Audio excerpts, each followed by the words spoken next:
ও পর্দার আড়ালের আম্মা জান বোনেরা, আপনার মতো কত মা আছে, কত বোন আছে, মোবাইলে সময় নষ্ট করে না, নামাজ ছাড়ে না, স্বামীর মালের খেয়ানত করে না।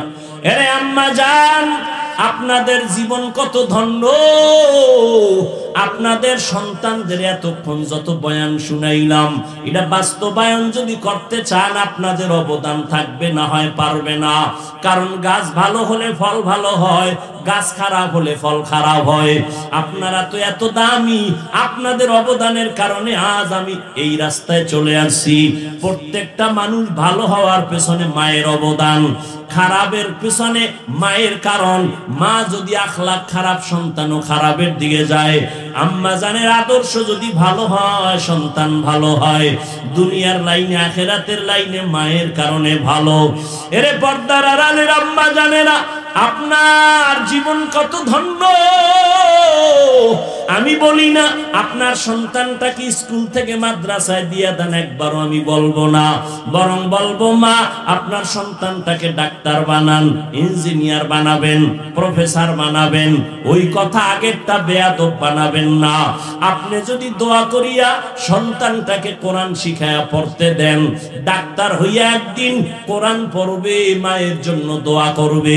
ইঞ্জিনিয়ার হলেও কোরআন পড়িয়া দোয়া করতে ভুলবে না, প্রফেসর হলেও কোরআন পড়ে দোয়া করতে ভুলবে না। মোবাইলের গুনাহের থেকে সন্তানটাকে দূরে রাখার চেষ্টা করবেন। এরে আম্মা জান, আপনাদের জীবন বড় ধন্য জীবন। আপনারা নবীদের মায়ের মতো দামি মা, আপনারা সাহাবায়ে কেরামদের মায়ের মতোই মা, আপনারা আলেমদের মায়ের মতো মা, আপনারা আম্মা জান খাদিজা রাদিয়াল্লাহু আনহার মতো দামি নারী, ফাতেমা রাদিয়াল্লাহু আনহার মতো দামি নারী, আয়েশা রাদিয়াল্লাহু আনহার মতো দামি নারী। বেঈমান ফেরাউন যে আমার আল্লাহর সাথে চ্যালেঞ্জ দিয়ে নিজের খোদা দাবি করলো, ওর ঘরের স্ত্রী আসিয়া আল্লাহর এত পেয়ারা বান্দি হয়ে গেলেন। নবীজি বলেন কিয়ামতের দিন জান্নাতে আসিয়ার সাথে আমি মুহাম্মদের বিবাহের বন্ধন হবে। ফেরাউনের ঘরে থাইকা আসিয়া যদি জান্নাতি হইয়া কবরে যাইতে পারে, আপনার স্বামী তো ফেরাউনের মতো খারাপ না। আপনি যদি নামাজ পড়ে দোয়া করতেন, ঘরটা ফুলের বাগান হয়ে যাইত। কিন্তু অনেক মা আর বাবা সন্তানের মাঝখানে ফালাইয়া দুইজনে ঝগড়া করে, গালি দেয়, সন্তান এগুলো শিখে। আল্লাহ হেদায়েত দান করে। কিছু ব্যবসায়ী বাবা আছে, বাপ নামের কলঙ্ক, নিজেও হারাম খায় আর ওই হারাম টাকা ঘরে নিয়া কলিজার সন্তানটার রক্তটারে খাওয়াইয়া নাপাক বানায়। ও নিমক হারাম, আল্লাহর দুশ্মন, তুমি জেনে শুনে হারাম খাইয়া জোতার বাড়ি খাবা আল্লাহর আদালতে, কিন্তু আমাকে বলো তোমার ঘরের অবু শিশুটার অপরাধ কি? ওর পবিত্র রক্তটা কেন হারাম টাকা দিয়ে খাওয়াইয়া নাপাক করো? ঘরের আম্মা জানের কি দোষ? ওই মায়ের পবিত্র রক্তটারে তুমি হারাম টাকার কামাই করাইয়া ঘরে নিয়ে কেন মায়ের রক্ত দূষিত করো? এখনো সময় আছে, তওবা করে নাও। আল্লাহর কাছে সবথেকে দামি ইবাদত কবুল হওয়ার বড় শর্ত হলো হালাল খানা। হারাম খাদ্যের ইবাদত আল্লাহর কাছে গ্রহণ হবে না। অতএব রবের মুলাকাত যদি চাও, এখন থেকে তওবা করে নাও। ও যুবক, আমিও যদি তোমার মতো প্যান্ট শার্ট টাই লাগায়া দাড়ি কাইটা রাস্তায় ঘুরতাম, কেউ বাধা দিত না। কিন্তু টুপি মাথায় দিলাম, গরম, তুমি বুঝ আমি বুঝি না, ব্যাপারটা এমন না। দাড়ির কারণে যৌবনের ভাব চলে যায় বুঝি, লম্বা জামা পরার কারণে শরীর গরম লাগে তাও বুঝি। শুধু তাই না, এই টুপি দাড়ির কারণে কত মানুষ আমাদের বাজে কথা বলে, বাজে গালি দেয়, তাও শুনি। এরপরও কেন টুপি ফালাই না, দাড়ি ফালাই না, পোশাক ফালাই না, নামাজ সারি না? এর একমাত্র কারণ আল্লাহর কোরআন সত্য, নবীর কথা সত্য, কোনো মিথ্যা নাই। গুনাহগারের জন্য জাহান্নাম আমার আল্লাহর ওয়াদা। ইন্নাল আবরারা লাফি নাঈম ওয়া ইন্নাল ফুজ্জারা লাফি জাহিম। নেক আমলওয়ালারা জান্নাতের যাত্রী, গুনাহগারেরা জাহান্নামের যাত্রী। জান্নাতটা কেমন আরামের ঘর আমার আল্লাহ তাও বয়ান করেছেন। জাহান্নামটা কেমন ভয়ঙ্কর আমার আল্লাহ তাও কোরআনে বয়ান করেছেন। ওয়াকুদুহান নাসু ওয়াল হিজারা আলাইহা মালাইকাতুন গিলাজুন শিদাদুন লা ইয়াসুনাল্লাহা মা আমারাহুম ওয়া ইয়াফআলুনা মা ইউমারুন।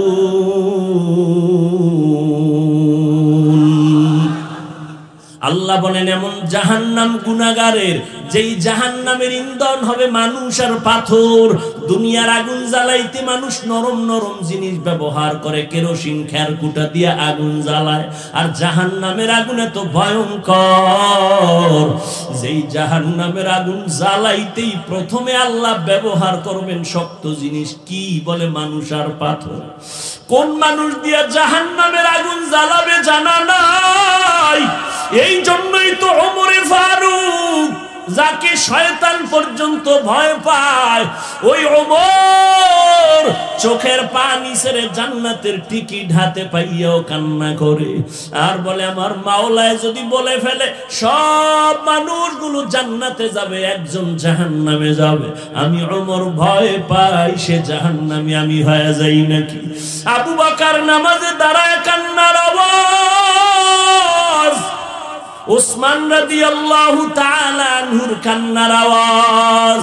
তাদের এত আমল, এত তাকওয়া, এত ইখলাস, এত সুন্দর নামাজ, এরপরেও জান্নাতের টিকিট তারা পাইছেন দুনিয়াতে। এরপরও যদি কান্না করেন, তোমার আমার নামাজ নাই, তেলাওয়াত নাই, কোনো আমল নাই, তাকওয়া নাই, ইখলাস নাই, তাহলে আমার কি পরিমাণ কান্না উচিত।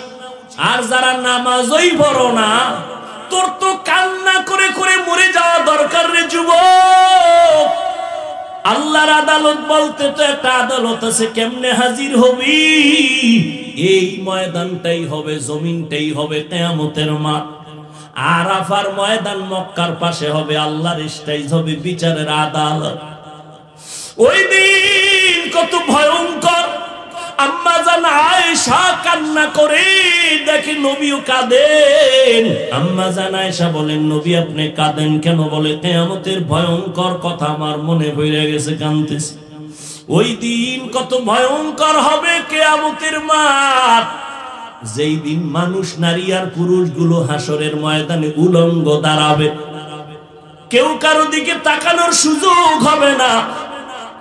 জমিনটা সূর্যের গরমে তামা হয়ে যাবে। নবীদের কোনো গুনাহ নাই, তারাও কান্না শুরু করবেন নিজেকে বাঁচাবার ফিকিরে। মুসা নবী কাঁদবেন, আল্লাহ আমাকে বাঁচাও। ঈসা নবী কাঁদবেন নিজেকে বাঁচানোর জন্য। আদম নবী কাঁদবেন, উম্মতের কথা ভুলে যাবেন। আম্মা জান আয়েশাকে বলেন, ও আয়েশা, ওই দিন উম্মতেরা সবাই নবীদেরকে খুঁজবে সুপারিশের জন্য, কেউ রাজি হবে না। সর্বশেষ উম্মতগুলো আমার কাছে আসবে, আমারে তালাশ করে করে। আম্মা জান আয়েশা বলেন, নবী আপনারে কই পাবে? নবী বলেন, আমি তখন থাকবো আমার মালিকের দরবারে, মাকামে মাহমুদে সেজদায় পড়ে কান্না করতে থাকবো। সব নবীরা কাঁদবেন তাদের নিজের ফিকির, আর আমি মুহাম্মদ আমার মালিকের কুদরতের সামনে কান্না করব, একবারও বলবো না আল্লাহ আমারে বাঁচাও। আমি শুধু বারবার বলবো, আমার উম্মতেরে বাঁচাও, আমার উম্মতেরে বাঁচাও, উম্মতেরে বাঁচাও। ও নবীরা আশিক উম্মতের দল। আম্মা জান আয়েশা বলেন, আপনি কান্না করবেন, তখন কি হবে? নবী বলেন, আল্লাহ আমার কান্না দেখে সহ্য করতে না পেরে বলবে, নবী কাঁদবেন না, মাথা উঁচু করেন। আপনি যান, আপনার উম্মতগুলো ধরে ধরে জান্নাতের দিকে নিয়ে যান। আমি খুশি হইয়া উম্মতের ধরিয়া হাউজে কাউসারের কিনারায় লাইনে দাঁড় করাবো। আম্মা জান বলেন, কোটি কোটি কোটি কোটি মানুষের মধ্যে কেমনে চিনবেন কে আপনার উম্মত? ওখানে মুসা নবীর উম্মত থাকবে, ঈসা নবীর উম্মত থাকবে, ইব্রাহিম নবীর উম্মতেরাও থাকবে। আপনার উম্মতের নবী আপনি চিনবেন কি করে? নবী বলেন, ও আয়েশা, দুনিয়াতে আমার যেই উম্মত 5 বেলার নামাজ ওযু বানায়া করছে, কিয়ামতের দিন ওযুর জায়গাগুলো নূরের আলোতে ঝলমল করতে থাকবে। আমি দেখা ধরে ধরে কাউসারের পানির কিনারায় নিয়া আমি নবী মায়ার মোহাব্বত দিয়া নিজ হাতে কাউসারের পানি পান করাবো আমার উম্মতের পিপাসা নিবারণের জন্য। একজনারে দিব, সে পান কইরা বলবো, যা জান্নাতের গেটের সামনে ওয়েটিং রুম আছে, ওখানে বস। এভাবে একজন একজন যাবে। হঠাৎ দেখবো আমার পর্দা ভইরা গেছে উম্মতের সামনে, পেছনে উম্মত এখনো বাকি। আমি বলবো, ফেরেশতা উম্মত বাকি, পর্দা দিলা কেন? ফেরেশতারা বলবেন, রাসূল গো, এরা আপনার ভেজালওয়ালা উম্মত। আপনি দুনিয়াতে আসার, দুনিয়া থেকে বিদায়ের পরে আর আপনার সুন্নতের জবাই করেছে। অন্য হালাল খাইলে তাও পছন্দ করে নাই, নিজেও জিকির করে না, অন্য জিকির করত তাও পছন্দ করে না, নিজেও পাগড়ি পরত না, অন্য পাগড়ি পরে তাও পছন্দ করে না। আল্লাহর নবী বলেন, আয়েশা, তখন আমি কষ্ট পায় বলবো, সোহকান সোহকা, ভেগে যা, আমি তোদের জন্য আজ নবী না, ভেগে যা। আমার আল্লাহ রাগ হইয়া বলবে, ও জাহান্নামের ফেরেশতারা, বেনামাজি গুলোরে ধর, এদের জাহান্নামের শিকল লাগায় জাহান্নামের দিকে নিয়ে যাও। ও বেনামাজি বাবারা, ও বেপরদাওয়ালা ভাই, ওরে বেনামাজি অবস্থায় যদি ওই দিন উঠো আর নবী যদি তারায়া দেয়, বলো, দুনিয়ায় সূর্যের গরম সইতে পারি না, জাহান্নামের আগুনের গরম কেমনে সহ্য করবা? একটা মশার কামড় সইতে পারি না, মশারি টানায় ঘুমাই, ওই সময় সাপ বিচ্ছুর আঘাত কেমনে সহ্য করবা? গুনাহ নিয়ে কবরে গেলে একটা বেতের বাড়ি সইতে পারো না, 2 পার্শ্বের মাটির চাপ কেমনে সহ্য করবা? ও আল্লাহর গোলাম, আমি হুজুর মনে করি আমার কোনো কান্না লাগে না, আমি বড় মুফতি মাওলানা, আমার মনে হয় কান্না লাগে না।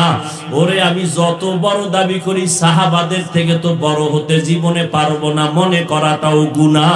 সাহাবায়ে কেরাম যদি এত সুন্দর আমল, ইখলাস, তাকওয়া নিয়া জান্নাতের টিকিট পাইয়াও কান্না করতে পারেন, তাহলে আমার তো কান্না করতে করতে মরিয়া যাওয়া উচিত। অথচ কপাল খারাপ, মোনাজাতে কত আশিকের চোখে পানি, আমি মাওলানার চোখে পানি নাই। তবে নাটোর সিংড়ার মুসলমানের বলে যাই, ভালো করে মনে রাখিও, মোনাজাতে মাওলার জাহান্নামের ভয়ে যদি কান্না না আসে, মনে করিও আমার মাওলা গুনার কারণে বেজার হয়ে গেছি। মনে হয় যেন আমার উপরে মুরব্বী বেজার, ওস্তাদ বেজার, মা বাবায় বেজার। গুনার কারণে দিলটা পাথরের জন্য চোখে পানি আসে না। এখনো সময় যদি থাকে তওবা করে নাও, আল্লাহর কাছে মনে মনে বলো, জোরে বলা লাগবে না, মনে মনে ডাকো, হে আল্লাহ, এই জীবনে কত গুনাহ করলাম, আমার গুনার কথা মা জানে না, ভাই জানে না, বোনেরা জানে না, রে আল্লাহ, আমার গুনার খবর আমার মা বাবা, মুরব্বী, আমার আপনজন যদি জানতো, স্ত্রী জানলে স্বামী বলে বরণ করতো না, সন্তানেরা যদি জানে আমি কত বড় অপরাধী, আব্বা বলে ডাকবে না, আমার মা বাবায় মোহাব্বতের নজরে দেখবে না। কিন্তু আল্লাহ, তুমি যে কত দয়ার মালিক, এত পাপের কাজ করার পরেও তুমি দেখছো, জানছো আমি হাতের দ্বারা কয়টা গুনাহ করেছি। ও আল্লাহ, তুমি তো তাকাইয়া দেখছো আমার এই চোখের দ্বারা কত গুনাহ করেছি। ও আল্লাহ, তুমি তো দেখছো আমার জবানের দ্বারা কত গুনাহ করেছি, আমার পায়ের দ্বারা গুনাহ করেছি, অন্তরের কল্পনায় গুনাহ করেছি। আল্লাহ বলে, বান্দা দেখ, আমি এত কিছু দেখিয়াও তোরে রাগ করে তাড়াইয়া দেই নাই। আমি আল্লাহ রাগ করে পানি বন্ধ করি নাই, বাতাস বন্ধ করি নাই, খানা বন্ধ করি নাই, বরং আমি আল্লাহ বারবার তোরে গভীর রাতে ডাকি, আয় আয় আয়, ওরে আমার রহমতের দরজায় ফিরিয়ে আয়, লা তাকনাতু মির রাহমাতিল্লাহ, আমার দরজায় ফিরিয়া আয়, দুই ফোঁটা চোখের পানি ছেড়ে তওবা কর। আমার দরজা ছাড়া তুই যেদিকেই যাবি সেদিকেই জাহান্নাম ছাড়া কিছু না। এখনো যদি তওবা করো আমি আল্লাহ তোরে মাফ করতে বাধ্য, আমি মুহাব্বতের নজরে তোরে গুনাহমুক্ত করে দিব। ও আল্লাহর বান্দারা, জানি না কার কপাল ভালো। বয়ানের শুরুতেই বলেছিলাম নবীজিরে 13টা বছর দেখিয়াও বয়ান শুনলো, কালেমা পড়ে নাই, কপাল পোড়া। আর 27 বছরের যুবক ওমর নবীকে জবাই করতে গিয়া কালেমা পড়লো। জানি না এই ময়দানে কার কপাল ভালো আর কারটা পোড়া। কেউ জানা জানি এখানে কপাল পোড়ার মতো বৈশা বৈশা কান্নাও চোখে আসবে না, বরং মোনাজাতেও তওবা করবে না, বাইরে গিয়ে আরো বিরোধিতা করে গুনার পাল্লা ভারী করবে।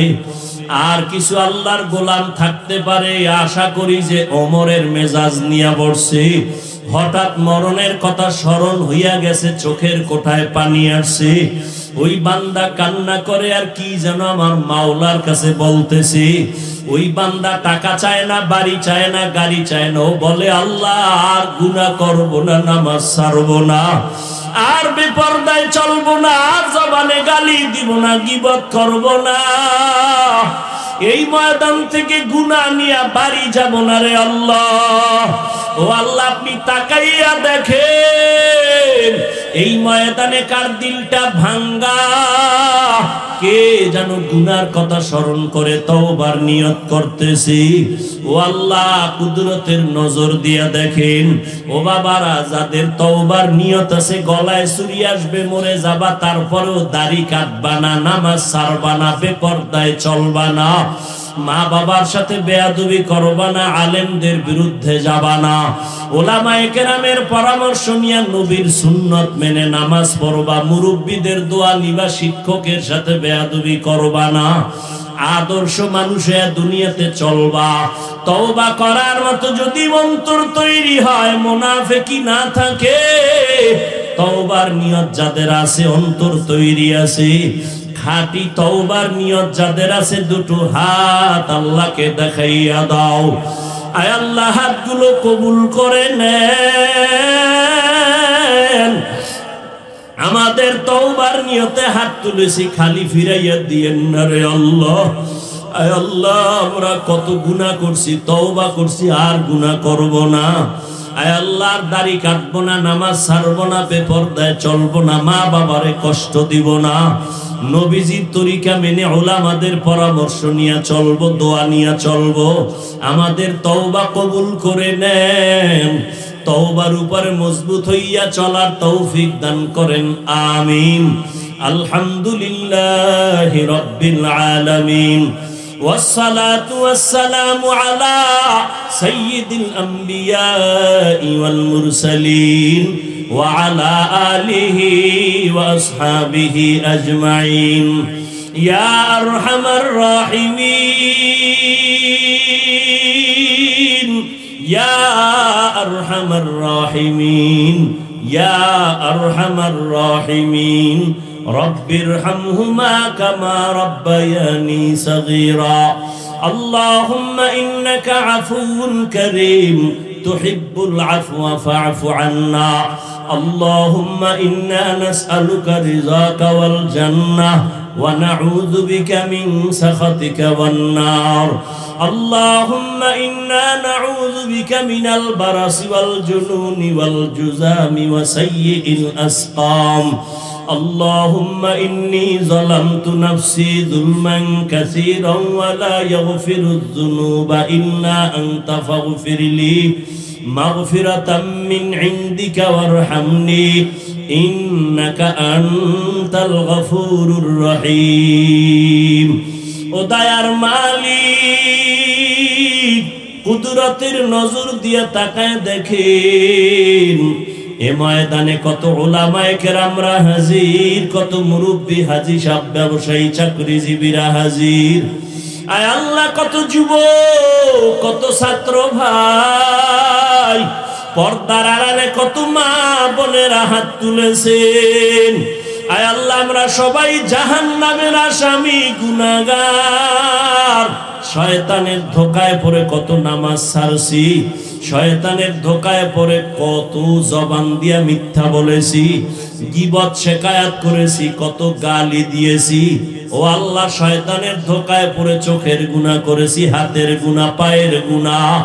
আজকে খাঁটি অন্তরে তওবা করতেছি, আর গুনাহ করব না রে আল্লাহ, আর আপনার নাফরমানি করব না রে আল্লাহ, আর মিথ্যা বলবো না, গালি দিব না, গীবত করব না, আর নামাজ ছাড়বো না, দাড়ি কাটবো না, বেপরদায় চলবো না, মা বাবার সাথে আর কোনোদিন বেয়াদবি করব না, মুরব্বী ওলামায়ে কেরামদের সাথে বেয়াদবি করব না। আয় আল্লাহ, কোন শিক্ষকের সাথে বেয়াদবি করব না। বিনয়ের সাথে তওবা করতেছি, আপনি কবুল করে নেন। আমাদের গুনাহ আপনি মাফ করে দেন। আয় আল্লাহ, এই ময়দানকে আপনি কবুল করে নেন। আয় আল্লাহ, মাহফিল কবুল করে নেন, আয়োজনকারীদের কবুল করে নেন, মাদ্রাসা কবুল করে নেন, মসজিদ কবুল করে নেন, এলাকায় শান্তি দান করেন, মা বোনদের আবেদা বানায় দেন। আয় আল্লাহ, পর্দানিশী বানায় দেন। প্রত্যেক মা বাবাকে আপনি সন্তানের মাঝে মোহাব্বত বাড়াইয়া প্রত্যেকের দাম্পত্য জীবন সুখের করে দেন আল্লাহ। আমার কলিজার যুবকদের দিনের খাদেম বানায়া দেন। মোবাইলের গুনাহের থেকে হেফাজত করেন, মোবাইলের গুনাহের থেকে হেফাজত করেন, মোবাইলের গুনাহের থেকে হেফাজত করেন। আয় আল্লাহ, যারা ব্যবসা করে, চাকরি করে, হালাল ভাবে বরকত বাড়ায়া দেন, হারাম থেকে হেফাজত করেন, জাহান্নামের ভয় অন্তরে ঢুকাইয়া দেন। আয় আল্লাহ, গুনার কারণে দিলটা পাথর, চোখে পানি নাই, দিলটা নরম বানায় দেন। কান্নাওয়ালা চক্ষু দান করেন আল্লাহ, কান্নাওয়ালা চক্ষু দান করেন, কান্নাওয়ালা চক্ষু দান করেন, জিকিরওয়ালা জিহ্বা দান করেন, আখিরাতের ফিকিরওয়ালা কলব দান করেন। আয় আল্লাহ, এই ময়দানে জানি না কারা ইয়াতীম, বলিয়া ডাক দিতে পারে না, মা হারা বড় অসহায়। ও সন্তান, ওই মা বাবার চেহারাটাও কি মনে পড়ে না? ওই মা বাবার জন্য কি মায়া হবে না? আজকে যতই বাহাদুরি করো না কেন, ওই মা বাবার চোখের পানি দোয়া ছাড়াই চেয়ারে বসতে পারি নাই। ওই মা বাবার চোখের পানি দোয়া ছাড়া তুমি সম্মানের জায়গায় আসতে পারো নাই। ওই মা বাবার চোখের পানি ছাড়া তুমি পরীক্ষায় পাশ করতে পারো নাই। ওই মা বাবার চোখের পানি আর দোয়ার কারণে তুমি বাড়ির মালিক, গাড়ির মালিক। ওই মা বাবা তোমার আমার পেছনে জীবনটা বিলাইয়া দিয়ে আজকে কবরে পড়ে রইল। মা বাবা যে জীবনে কত কষ্ট করিয়া মানুষ বানাইলেন, এমনও দিন গেছে মায়ের মনে চাইতো ফল খাবে, টাকার কারণে খাইতে পারে নাই। বাবার মনে চাইতো ইলিশ মাছ দিয়া খানা খাবে, টাকার অভাবে ইলিশ মাছ কিনতে পারে নাই। আজকে সন্তানের ফ্রিজে ভরা মাছ, ঘরে ফলের অভাব নাই। ও সন্তান, কি লাভ হবে? চাইলেও মা পাইবা না, ফল খাওয়াইতে পারবা না, বাবারেও পাইবা না, মাছ খাওয়াইতে পারবা না। ওই মা বাবারে কিছু দিতে না পারলেও 2 ফোঁটা চোখের পানি দাও। ওরে যদি গুনার কারণে চোখে পানি না আসে, ডানে বামে দেখো কার চোখে পানি। হাতটা বাড়াইয়া দোয়া চাও। ও কান্নাওয়ালা ভাই, আপনার কপাল ভালো, আমারটা খারাপ। চোখের পানির দোয়া খালি ফেরত যাবে না। ও আমার কলিজার যুবক, যদি কান্না না আসে মনে করিও মাওলায় গুনার কারণে বেজার হয়ে গেছে। বাসায় গিয়া যদি মাকে পাও, বাইরে গিয়া বলিও মা কপাল বুঝি পুরিয়া গেল। আজকে ওয়াজের ময়দানে কত যুবকের দেখলাম চোখে পানি। আমার চোখে কেন পানি নাই রে মা?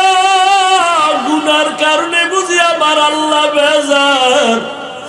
ও মা, মাঝে মাঝে তোমার সাথে কত খারাপ ব্যবহার করছি, তুমি গোপনে কান্না করেছো। ও বাবা, তুমি কত কষ্ট পাইয়া কাঁদছো, আমারে দয়া কইরা মাফ করিয়া দাও। আমি ওয়াজের প্যান্ডেল থেকে তওবা করে আসি, আর তোমাদের কষ্ট দিব না। মায়ের কাছে যদি হাত ধইরা বলো, মায়ের কলিজা ঠান্ডা হয়ে যাবে, তোর মাথাটা টাই না বুকে লাগায় বলবে বাবা আয়। মাথায় হাত দিয়া বলবে ও দয়ার মালিক, আমার কলিজার সন্তানটারে কবুল করিয়া নাও। ওরে মা বাবার দোয়া না নিয়া মরিস না রে যুবক। ওলামায়ে কেরাম পাইলে দোয়া নিও, শিক্ষক পাইলে দোয়া নিও, মুরব্বীদের দোয়া নিও, বড় দোয়া নিও না রে বাবা। ও আল্লাহ, আমার কলিজার প্রত্যেকটা যুবকের কবুল করে নেন। মা বাবার নেক দোয়া আমাদের জন্য কবুল করেন। ওলামায়ে কেরামের নেক নজর আমাদের জন্য কবুল করেন। ওলামায়ে কেরামের দোয়া নিয়া পরামর্শ নিয়া চলার তৌফিক দান করেন। নবীজির সুন্নাত ওয়ালা জিন্দেগি দান করেন। নবীজির রওজা বাইতুল্লাহ জিয়ারতের তৌফিক দান করেন। আয় আল্লাহ, প্রত্যেকটা মাদ্রাসা কবুল করে নেন, মসজিদ কবুল করে নেন, সমস্ত প্রতিষ্ঠানগুলো নবীর আদর্শওয়ালা বানায়া দেন। আদবওয়ালা বিনয়ী জিন্দেগি আমাদের দান করেন, বেয়াদবি থেকে হেফাজত করেন। আয় আল্লাহ, প্রত্যেকটা ছাত্রকে উস্তাদের সামনে আদবওয়ালা বানায়া দেন। প্রত্যেকটা সন্তানকে মা বাবার সামনে আদবওয়ালা বানায়া দেন। আয় আল্লাহ, প্রত্যেকের দাম্পত্য জীবন সুখময় করে দেন। আয় আল্লাহ, রিয়া হাসাদ কিবির দূর করে তাকওয়া ইখলাস দান করেন। আয় আল্লাহ, গুনাহের প্রতি ঘৃণা জমায়া দেন। চলার পথে হেফাজতের ব্যবস্থা করেন। আওয়াজে কথায় রুহানিয়াত বাড়ায়া দেন। আয় আল্লাহ, স্পষ্টতা বাড়ায়া দেন। ইলম হিকমত আমলে বরকত বাড়ায়া দেন। উলামা তুলাবা উম্মতের অন্তরে ইজ্জত বাড়ায়া দেন। সারা দুনিয়ায় খেদমতের জন্য কবুল করে নেন। আয় আল্লাহ, নবীজির মোহাব্বতে সবার জিন্দেগির গুনাহ মাফ করে দেন। আয় আল্লাহ, সারা দুনিয়াবাসীকে মাফ করে দেন। প্রবাসে যারা আছে হেফাজত করেন। বাংলাদেশ শান্তির দেশ বানায় দেন।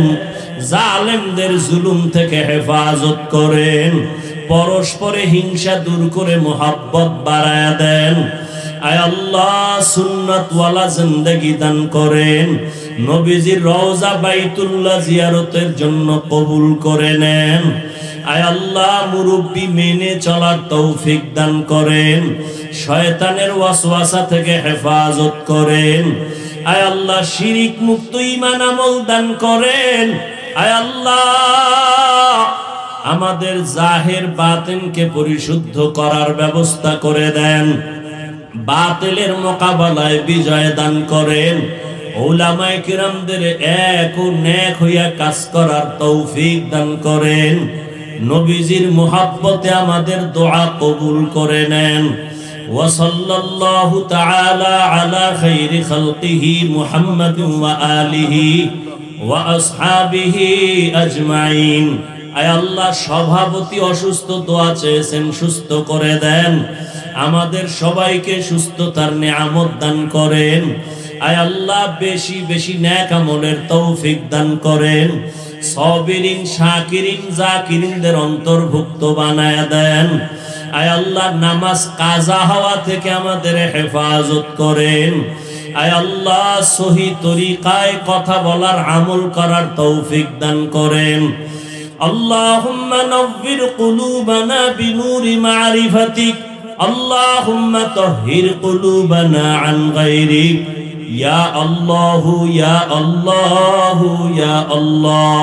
وأفوض أمري إلى الله إن الله بصير بالعباد آمين آمين آمين برحمتك يا أرحم الراحمين